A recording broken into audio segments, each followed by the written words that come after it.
those things until like the week of.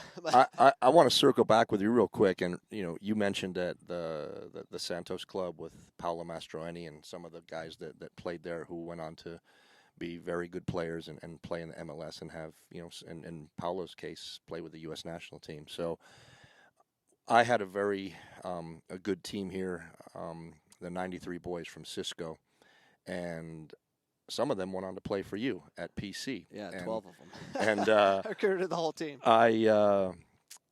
We were very, very good. We'd won about 4 tournaments in a row, and the guys were, a little bit overconfident, and they were saying, how good they were, and we were only practicing 2 times a week, and they thought that was actually in excess. They sometimes said, we shouldn't be practicing this much, and I said, guys, you just don't understand what it takes to be at another level. You're talking about playing at Division I, playing in the MLS, maybe going to Europe, and you don't really have perspective. And I understand that you don't have perspective, so let's find some perspective. So the team manager, good friend of mine named Sam Alzaharna, who you know quite well, and I sat down and we organized a trip to Rio. And we went to Brazil, and the first game we played was a futsal game. And futsal is 5 versus 5, 4 on the field and a goalkeeper. And we played against a very prestigious Brazilian club, Fluminense, and it was their futsal team. And the way they do it is that the players that don't make the outdoor team play on their futsal team. So even though our guys weren't trained futsalers, they were all pretty technical players for the most part, good technicians, not great technicians, but good technicians. And at the end of the game, it was about 38-2, and they let us score the 2 goals. And at halftime, they took off all their best players, and our guys are exhausted and have been chasing the game, haven't touched the ball very much. And these are, pretty good players for here in the United States, and they had taken an absolute beating. And I asked the coach right in front of him, I said, okay, coach, I want to congratulate you. Thank you for allowing us to play. It was a great experience for us. A couple questions for you.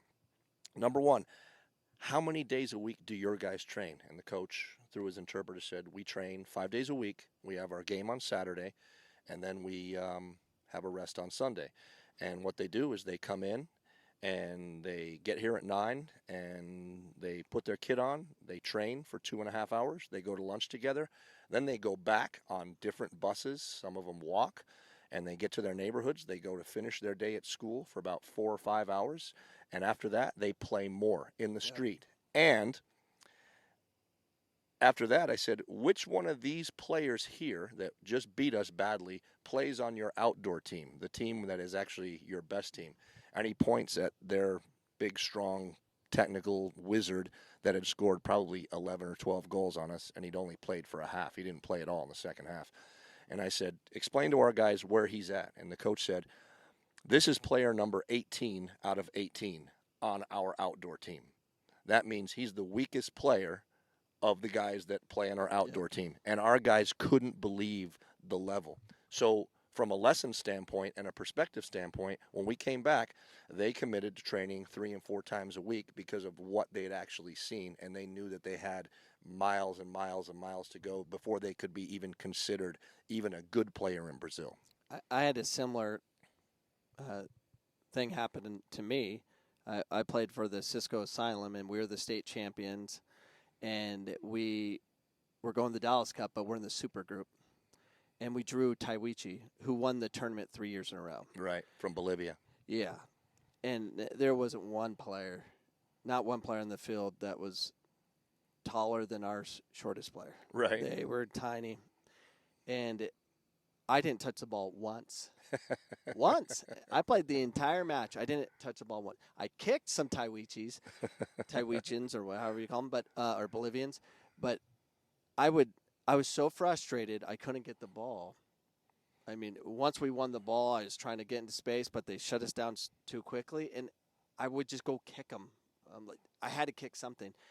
And after the game, we lost 10-0, and it would have been worse, but the wind was blowing one direction, so they had difficulty scoring goals going that direction. But we lost 10-0, and after that, I'm like, what am I doing? I'm like, I don't want to play soccer anymore. It was so bad that either you had to elevate your game, right, and learn how to be technical, or just you're not going to play on the world stage. You right. play in the U.S., but it was eye-opening, and I wish I had I wish I was 12 when I experienced that versus U19.